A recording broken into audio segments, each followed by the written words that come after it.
사도신경으로 신앙 고백합니다. 나는 전능하신 아버지 하나님 천지의 창조주를 믿습니다. 나는 그의 유일하신 아들 우리 주 예수 그리스도를 믿습니다. 그는 성령으로 잉태되어 동정녀 마리아에게서 나시고 본디오 빌라도에게 고난을 받아 십자가에 못 박혀 죽으시고 장사된 지 사흘 만에 죽은 자 가운데서 다시 살아나셨으며 하늘에 오르시어 전능하신 아버지 하나님 우편에 앉아 계시다가 거기로부터 살아있는 자와 죽은 자를 심판하러 오십니다. 나는 성령을 믿으며 거룩한 공교회와 성도의 교제와 죄를 용서받는 것과 몸의 부활과 영생을 믿습니다. 아멘. 391장 찬송합니다. 391장.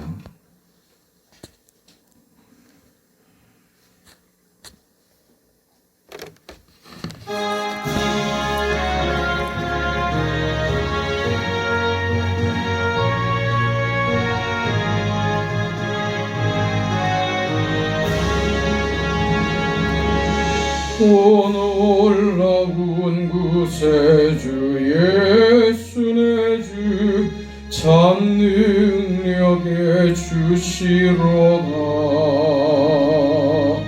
큰 바위 및 안전한 그곳으로 내 영혼을 숨기시네. 메마른 땅을 종일 걸어가도 나 피곤치 아니하며 저 위험한 곳 내가 이를 때면 큰 바위에 숨기시고 주 손으로 오 놀라운 구세주 예수 내 주 내 모든 짐 벗기시네. 죄악에서 날 끌어올리시며 또 나에게 힘 주시네. 메마른 땅을 종일 걸어가도 나 피곤치 아니하며 저 위험한 곳 내가 이를 때면 큰 바위에 숨기시고 주 손으로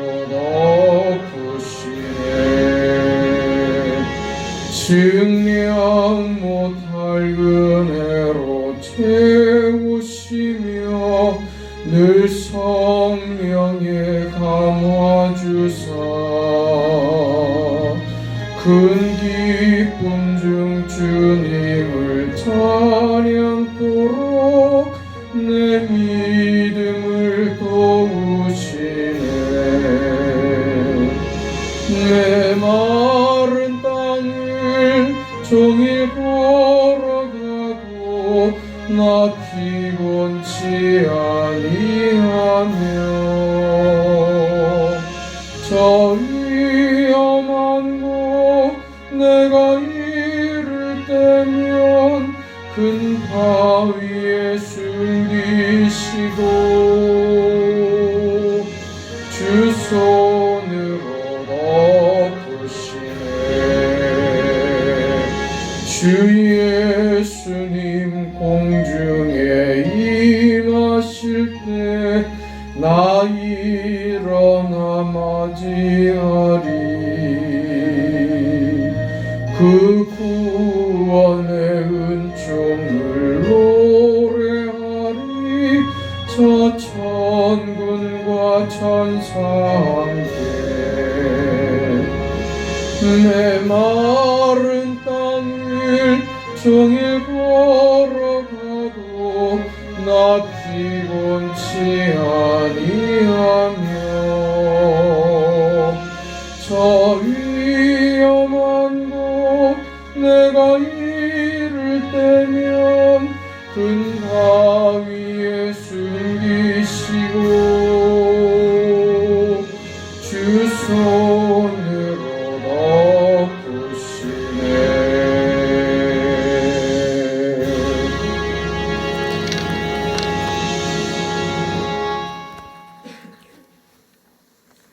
하나님의 말씀 사도행전 9장 32절에서 43절까지 말씀입니다.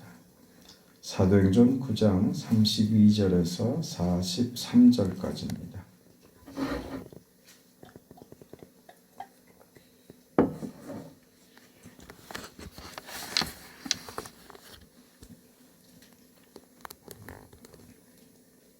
하나님의 말씀을 우리 함께 읽습니다. 그때에 베드로가 사방으로 두루 다니다가 루다에 사는 성도들에게도 내려갔더니 거기서 애니아라 하는 사람을 만나매 그는 중풍병으로 침상 위에 누운 지 8해라. 베드로가 이르되 애니아야 예수 그리스도께서 너를 낫게 하시니 일어나 내 자리를 정돈하라 한데 곧 일어나니 루다와 사론에 사는 사람들이 다 그를 보고 주께로 돌아오니라. 요바에 다비다라 하는 여제자가 있으니 그 이름을 번역하면 도르가라. 선행과 구제하는 일이 심히 많더니 그때 병들어 죽음에 시체를 씻어 다락에 누이니라. 루다가 요바에서 가까운지라. 제자들이 베드로가 거기 있음을 듣고 두 사람을 보내어 지체 말고 와달라고 간청하여 베드로가 일어나 그들과 함께 가서 이르매 그들이 데리고 다락방에 올라가니 모든 과부가 베드로 곁에 서서 울며 도르가가 그들과 함께 있을 때에 지은 속옷과 겉옷을 다 내보이거늘 베드로가 사람을 다 내보내고 무릎을 꿇고 기도하고 돌이켜 시체를 향하여 이르되 다비다야 일어나라 하니 그가 눈을 떠 베드로를 보고 일어나 앉는지라. 베드로가 손을 내밀어 일으키고 성도들과 과부들을 불러들여 그가 살아난 것을 보이니 온 요빠 사람이 알고 많은 사람이 주를 믿더라. 베드로가 요빠에 여러 날 있어 시몬이라 하는 무두장이의 집에서 머무니라. 아멘. 오늘 우리가 읽은 본문 말씀은 루다와 요빠에 이르러서 행한 베드로의 그 행적이 기록되어 있습니다. 8년 동안 중풍병으로 누워있던 애니아를 낫게 한 일, 또 죽은 도르가를 살린 사건입니다. 그래서 많은 사람이 주를 믿게 됐다. 이게 본문의 내용입니다.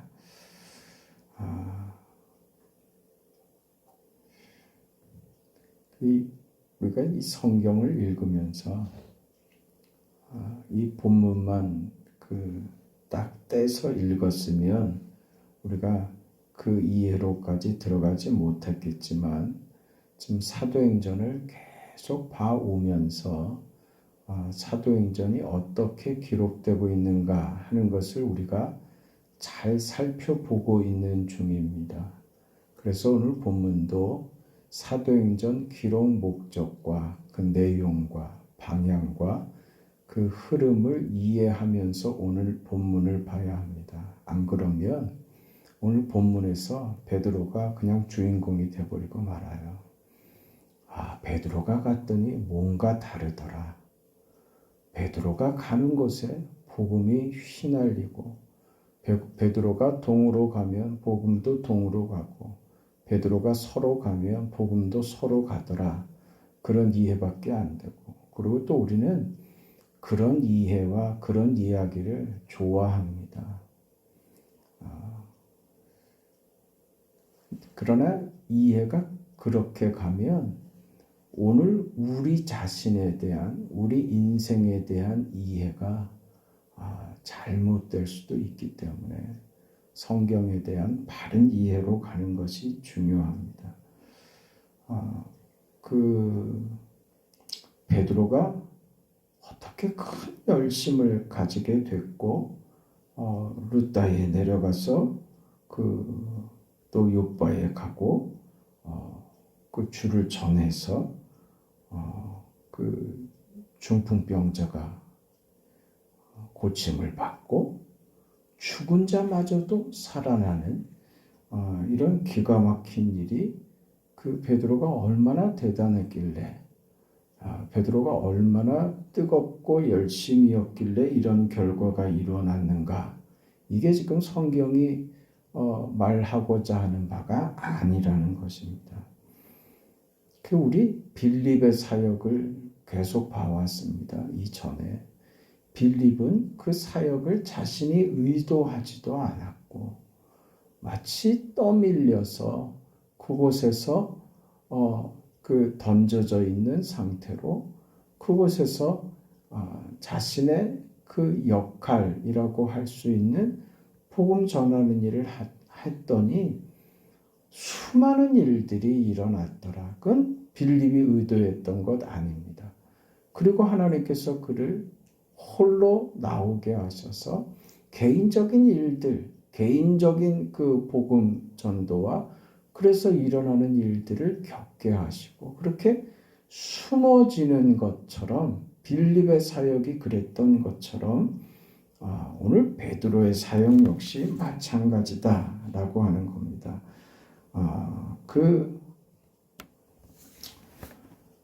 베드로는 지금 우리가 상상하고 기대하고 이랬으면 좋겠다. 그리고 베드로가 참 대단하구나 하는 그런 이해와는 다르게 베드로가 지금 루다에 가고 또 요바에 가고 하는 일이 지금 예루살렘의 성도들이 다 흩어졌습니다. 그 성도들은 각자 지역으로 다 흩어져서 살고 있습니다. 예루살렘에 있어야 할 이유가 굳이 없어진 것이죠. 그리고 빌립의 그 소식을 들어서 사마리아도 갔다 왔죠.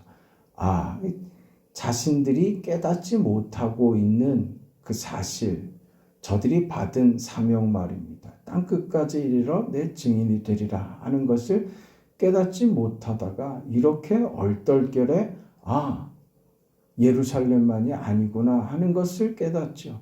그래서 무슨 세계 선교에 대한 위대한 포부나 주님의 말씀을 이제 생명을 다 바쳐서 땅끝까지 이르러 복음을 전하자 그런 의도도 아니고 자연스럽게 성도들이 흩어진 성도들이 있는 곳에 이런저런 일들이 벌어진다고 하니 방문한 것입니다.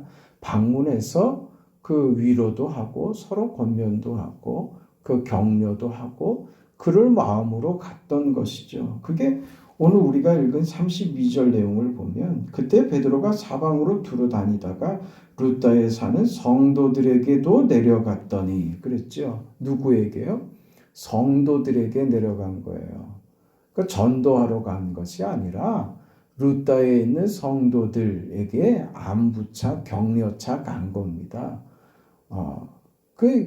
그가 만난 사람들도 다 이미 예수 믿는 자들이었단 말입니다. 오늘 베드로가 지금 루다에 내려가서 애니아라고 하는 8년 동안 그 중풍병 걸린 자를 고친 일이 있고 또 요바에 내려가서 죽은 도르바를 살리는데 둘 다 예수 믿는 신자였을 가능성이 매우 높습니다.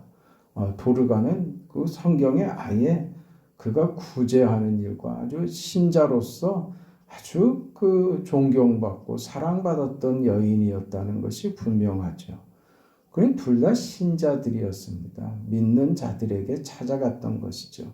그러니까 베드로가 가서 무슨 바람을 일으키고 예수 믿게 하고 번쩍번쩍하고 그런 일이 아니라 베드로는 신자들에게 찾아가서 저들을 위로할 마음이었던 것이고 그곳에서 이런 일들이 벌어진 것이에요. 지금 무슨 얘기냐 하면 어떤 일이든 간에 그 결정권, 그 인생의 운명은 하나님께 달려 있는 것입니다. 베드로가 갔기 때문에가 아니라 하나님의 결정과 하나님의 계획 속에 다 있는 것입니다.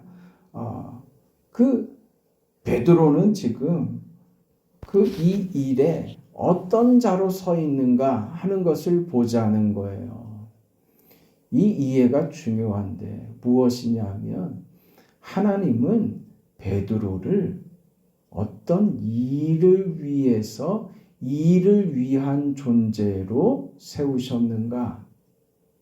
아니면 하나님은 베드로라고 하는 한 사람, 한 제자, 하나님의 자녀로서 베드로를 대우하시고 베드로의 삶에 개입하시는가? 그 문제예요. 우리는 그 성경의 인물들을 자꾸 이런 식으로 이해를 하려고 든단 말입니다. 왜냐하면 그들이 그 해낸 업적들이 너무 크기 때문에 대단한 무슨 기계처럼 생각한단 말이에요. 이 일을 해내는 기계처럼 생각을 한다고요. 그래서 저 사람 때문에 이 일이 됐다고 자꾸 생각을 한다. 그 생각을 교정해야 된다는 말입니다. 그 하나님은 어떤 사람으로든 그 사람의 인생을 소비시키고 그 사람을 소모시켜서 하나님께서 원하시는 어떤 일을 이루고자 하시는 분이 아니라고요. 베드로를 내가 너를 이만큼 가르쳤으니 이제는 네가 뼈가 가루가 되도록 힘써서 내가 너에게 맡긴 일을 해내야 된다. 이건 오해가 있으면 안 됩니다. 일을 하지 말라는 것이 아니라 일 때문에 불렀느냐, 일보다 우선하는 것이 있느냐, 그 문제입니다. 오늘 우리는 하나님께서 우리를 통해서 어떤 일을 이루시려고 하는 것보다 우선해서 일은 그 다음 문제입니다. 우선해서 우리를 대하는 하나님의 목적과 관심이 어디 있느냐? 우리 자신입니다. 하나님은 당신의 일을 위해서 우리를 소모시키자고 하시는 분이 아닙니다. 하나님께서는 무엇에 관심이 있느냐? 우리 인격에 관심이 있는 거예요. 우리 자신에게 관심이 있는 거예요. 우리를 키우고 성장시키고 더 좋게 하고 어느 자리까지요? 하나님의 영광에 도달하는 그 하나님의 자녀로서 우리가 자라나기를 소원하시는 것이지, 거기 목적이 있는 것이지, 우리 인생을 소모시켜서 하나님이 하실 일을 해내라, 그런 게 아니라고요. 그럼 이건 뭐냐 말입니다. 베드로는 무엇 때문에 서 있는가? 베드로는 무엇 때문에 이 자리에 와 있는가? 베드로가 한 일은 도대체 뭔가? 이렇게 반문이 되죠. 이 이야기를 하려고 하는 거예요. 예수님께서 이런 얘기 하시죠. 생명에 관한 그런 이야기 중에 한 알의 밀이 땅에 떨어져 썩지 않으면, 죽으면, 썩으면 많은 열매를 거두느니라. 그러죠? 네. 이게 지금 이 이해입니다. 뭐냐 하면 썩는 것인데요. 뭐가 썩습니까? 뭐가 썩어요? 썩는다고 다 생산적이고 생명을 낳습니까? 아니에요. 뭐가 썩는 거예요? 생명이 썩는 거예요. 생명이 썩어야 생명을 낳습니다. 그 얘기예요. 생명을 품고 있는 씨앗이 땅에 떨어져 죽으면 그 씨앗이 죽는 것으로 수많은 생명을 낳는, 결과를 낳는 것, 이게 신앙이다, 이렇게 얘기하시는 거예요. 그럼 무슨 말이냐면, 오늘 우리가 서 있는 자리가 어디냐면 오늘 우리는 생명으로 서 있는 거예요. 하나님께로부터 받은 구원과 예수 그리스도의 십자가 부활의 영광으로 우리 안에 이루어진 새 생명, 이 생명을 받은 자로서 오늘 우리에게 요구하시는 것이 무엇이냐 하면, 예수께서 십자가에 죽으신 것처럼 너의 인생도 십자가의 길을 걸어가거라. 그게 뭐예요? 죽는 거죠. 그래서 예수님께서 죽는 비유를 하신 거예요.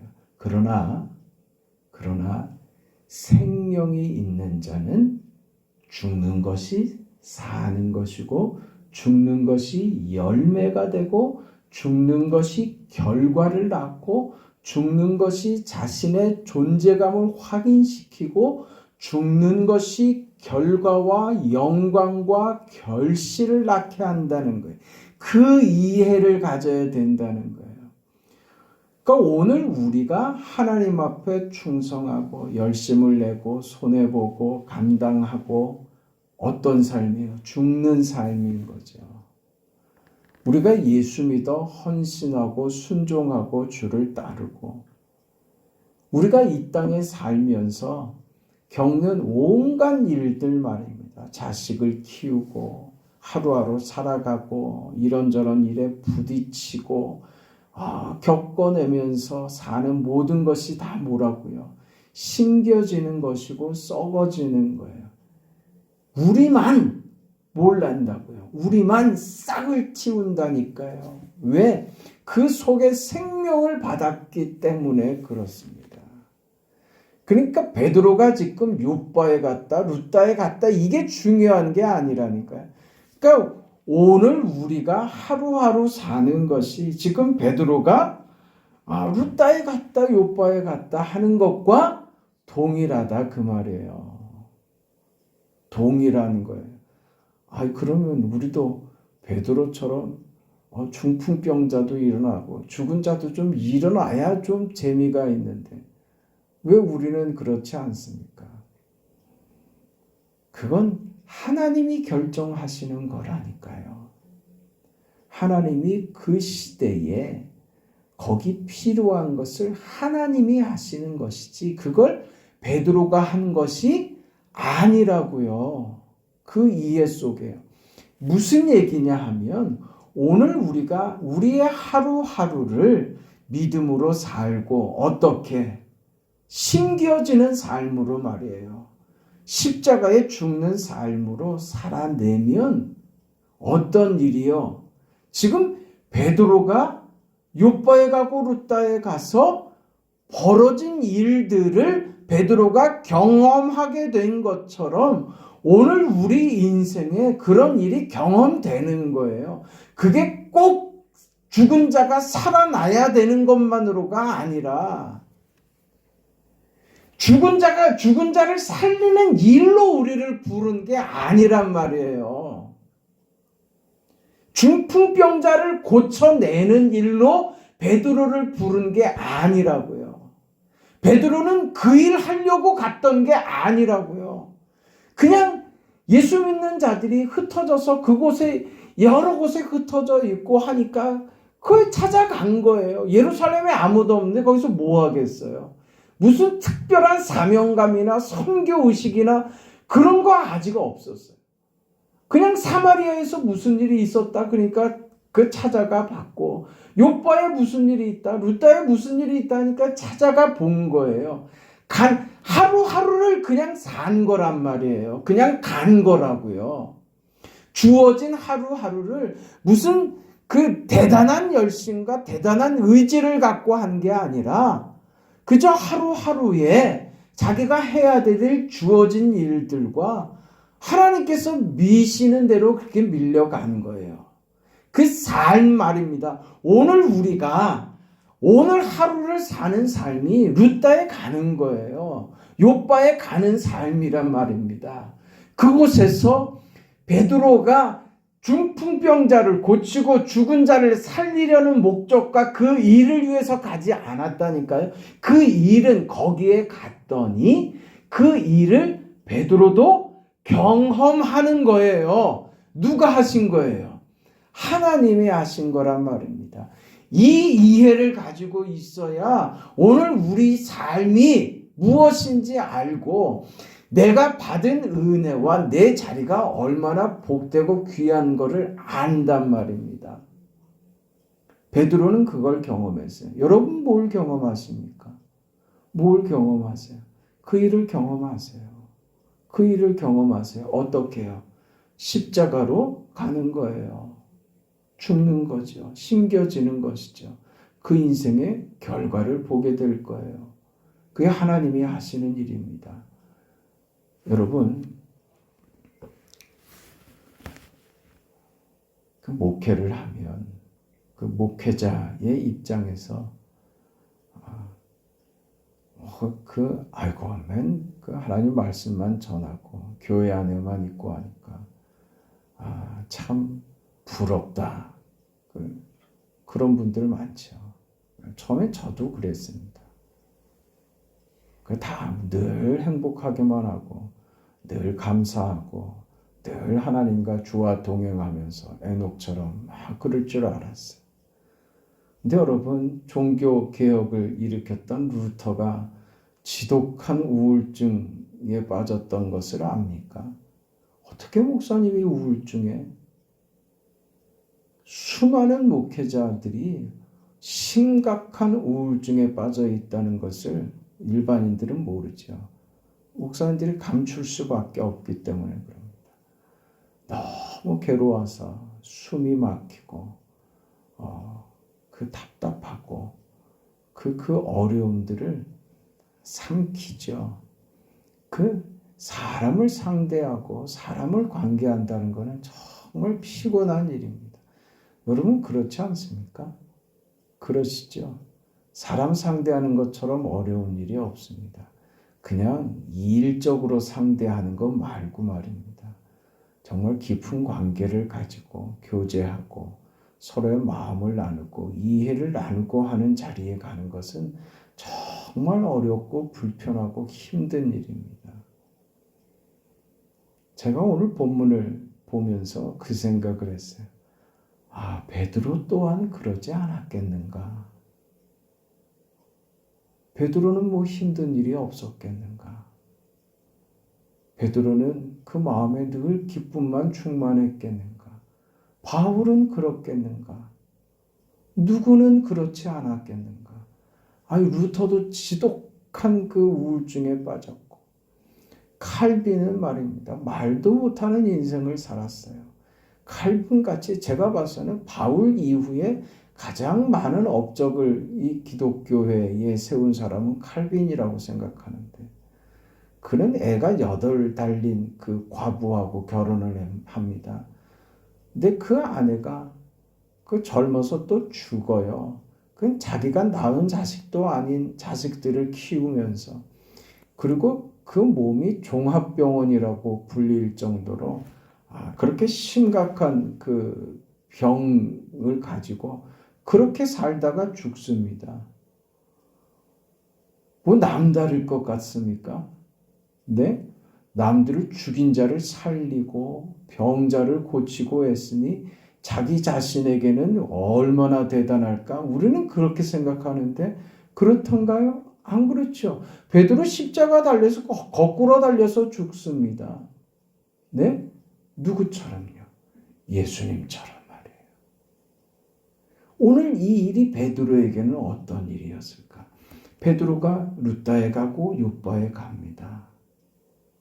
가서 그가 행한 이 일, 이 행적이 그 자신이 의도해서 베드로가 한 일로가 아니고 하나님께서 베드로의 삶에 이 일을 나타내 주시죠. 이게 베드로에게 얼마나 큰 위로가 되고 용기가 될지 여러분 그거 생각해 보셨어요? 자신이 한 일 아닙니다. 하나님이 하신 겁니다. 이걸 받는 거예요. 제가 그 목회자로서 베드로를 생각해 본 거예요. 아, 얼마나 큰 위로였을까. 그게 얼마나 큰 그 도움이 됐을까 베드로에게. 오늘 여러분 우리가 살면서 루다에 가고 요바에 가는 거예요. 그게 우리 삶이에요. 그때 여러분 심겨지는 삶을 살면 죽은 자가 살아나기도 하고 중풍병자가 낫기도 하고 그런 거예요. 그게 꼭 병이 낫고 죽은 자가 살고 해서의 문제가 아니라 우리 인생의 말이에요. 나의 답답한 것이 풀리기도 하고 눈물 나고 괴롭고 너무 힘겨워서 왜 하나님 나만 이렇게 힘들고 나만 이렇게 괴롭고 어렵습니까? 제 짐이 너무나도 무거워서 지금 베드로로 예를 들자면 주님은 청 하늘나라로 가버리시고 제자로서 제가 이 자리에 서 있는데 제가 이 일을 감당하기엔 너무 무식하고 모자라고 너무 힘에 부치고 도대체 내가 뭘 하는 것인지 뭘 해야 될지도 모르고 실제로 그러고 있습니다. 너무 괴롭고 너무 부족해서 뭘 안 해서가 아니라 내가 정말 제대로 하고 있는지 하나님 앞에 부끄럽게 지금 서 있지는 않은지 때문에 그 괴롭고 마음 졸이고 하는 그 베드로에게 하나님께서 이 기적을 보여주심으로써 베드로가 얼마나 큰 위로와 용기를 얻게 되느냐 이 말이에요. 여러분 욥바를 가고 룻다를 가는 삶을 사세요. 그곳에서 심겨지세요. 이게 도대체 뭔가? 나는 왜 이런가? 왜 힘든가? 그때 하나님께서 여러분의 인생을 이렇게 만지신다는 거예요. 왜? 하나님의 관심과 1차 목적이 어디 있다고요? 나에게 있다고요. 베드로 자신에게 있는 거예요. 베드로가 하는 일에 하나님의 관심이 있는 게 아니라 베드로 자신에게 하나님의 관심이 있어서 베드로의 일을 통해서 누구를 위로한다고요? 베드로 자신을 위로해 버리시는 거예요, 하나님이. 그 일이 베드로에게 힘이 되고 그 일이 베드로에게 용기가 되고 위로가 되는 것이요. 그게 하나님이 우리 인생을 다루시는 모습이라는 겁니다. 그럼 그런 일이 벌어지지 않습니까? 벌어지죠. 뜻하지 않은 사람으로부터 위로를 받기도 하고요. 정말 재미없고 무료하고 답답한데 정말 뜻하지 않게 웃을 일이 생기고 말입니다. 그렇게요. 하나님이 하나님의 손으로 우리 인생을 보살피시고 감싸시고 선하게 인도해 가십니다. 그래서 우리 인생의 길이 영광이 되고 축복이 되고 결과가 되도록 만드는 것이 아버지의 뜻입니다. 그 인생을 받았다는 것을 기억하시고 나는 저거 못하는 데가 아닙니다. 저 사람은 저거 아니면 저 정도 돼야 위로가 될 사람이었어요. 오늘 우리 인생에서요.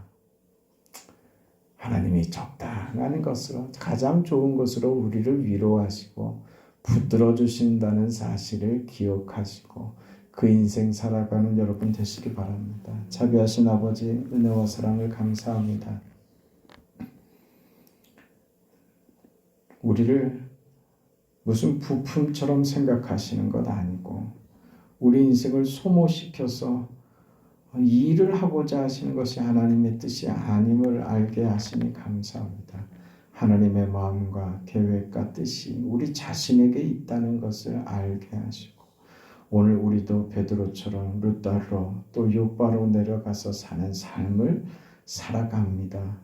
하나님 그곳에서 심겨지는 삶 죽는 삶으로 하나님의 영광과 열매와 결과와 생명 있는 자가 그 생명이 발현시킬 수 있는 최대한의 영광과 열매와 기쁨과 감격이 십자가를 통과하는 것이라는 것을 알게 하시니 감사합니다. 십자가를 통과하지 않으면 아무것도 얻을 수 없다는 것을 알게 하시니 감사합니다. 생명을 받은 우리 인생이 십자가의 죽음으로 심겨짐으로 생명을 가진 오늘 우리가 생명의 역사와 결과와 열매를 얻는 하나님이 우리 인생에게 가장 기대하시고 고대하시고 하나님께서 우리 인생에게 계획하신 그 생명의 열매를 거두는 그런 존귀한 자들로 살게 하여 주옵소서.